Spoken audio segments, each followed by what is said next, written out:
Selamat pagi Bapak dan Ibu pedagang. Hari ini saya ingin memberikan informasi bahwa Pasar Aduhai akan digusur. Sejalan dengan rencana pengubahan Pasar Aduhai menjadi lokasi wisata. Waduh, gak bisa gitu aja dong, Bu. Kita kan dagang di sini udah lama. Kita juga rutin membayar lapak yang kita gunakan untuk berjualan. Dulu bahkan kita tidak dikenai iuran berjualan di sini. Sejak diklaim oleh para investor, kita harus bayar lapak yang ada. Tapi tetap kami patuhi aturannya. Kenapa sekarang mau digusur? Soal itu, tanah ini sudah menjadi milik PT, jadi pengelolaannya pun harus mengikuti aturan perusahaan. Wah, Gak bisa gitu dong.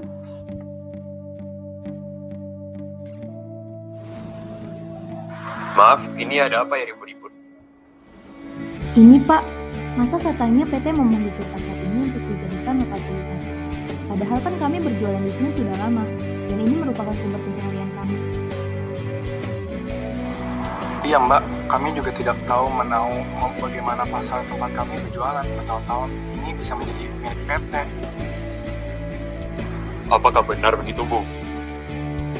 Benar Pak, saya selaku humas perusahaan diminta untuk menyampaikan pesan ini kepada para pedagang. Kebetulan saya seorang pengacara. Saya akan pelajari masalahnya terlebih dahulu. Tenang saja Bapak Ibu pedagang, saya akan memperjuangkan hak kalian. Oke, kita lihat saja siapa yang akan menang di pengadilan nanti. Menurut hasil sidang, hakim memutuskan bahwa para pedagang tetap bisa berdagang di Pasar Aduhai dan pasar tidak akan digusur. Kepemilikan tanah, pasar pun menjadi milik pemerintah yang disubsidikan kepada warga setempat. PT yang bersangkutan tidak memiliki hak akan pengelolaan dan kepemilikan Pasar Aduhai, serta harus membayar kompensasi kepada para pedagang atas iuran yang telah dibayarkan. Terima kasih Pak, telah membantu kami mendapatkan kembali hak-hak kami. Iya Pak, terima kasih banyak atas bantuannya. Tidak perlu berterima kasih Bapak Ibu, saya senang bisa memperjuangkan hak kalian sebagai pedagang.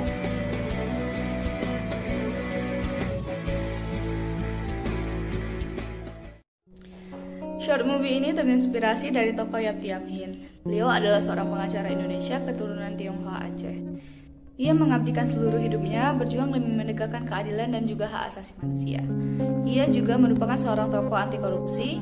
Ia bahkan sempat ditahan selama seminggu pada tahun 1968 sebagai akibat kegigihannya menentang korupsi di lembaga pemerintah. Yap Thiam Hien juga membuktikan bahwa nasionalisme tidak dapat dikaitkan dengan nama yang disandang oleh seseorang. Ini dibuktikannya dengan tidak mengganti nama Tionghoanya sampai akhir hayatnya. Walaupun ada himbauan dari pemerintah Orde Baru kepada orang Tionghoa di Indonesia untuk mengganti nama Tionghoa mereka. Sosok Yap Thiam Hien mempunyai kesan tersendiri di mata pengacara senior. Sebagai seorang advokat, Yap tidak segan-segan untuk menerima masyarakat miskin sebagai kliennya. Yap seringkali menjalankan profesinya sebagai penasehat hukum tanpa bayaran sedikit pun. Yap juga dikenal sebagai pejuang hak asas manusia.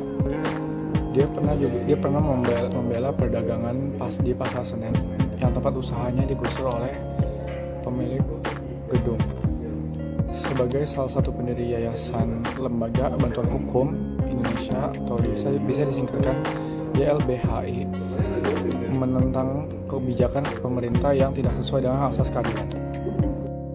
Jika Yap Thiam Hien masih hidup di zaman sekarang, mungkin dia akan merasa miris melihat hukum yang ada di Indonesia sekarang, yang sering diibaratkan orang sebagai hukum yang tajam ke bawah namun tumpul ke atas.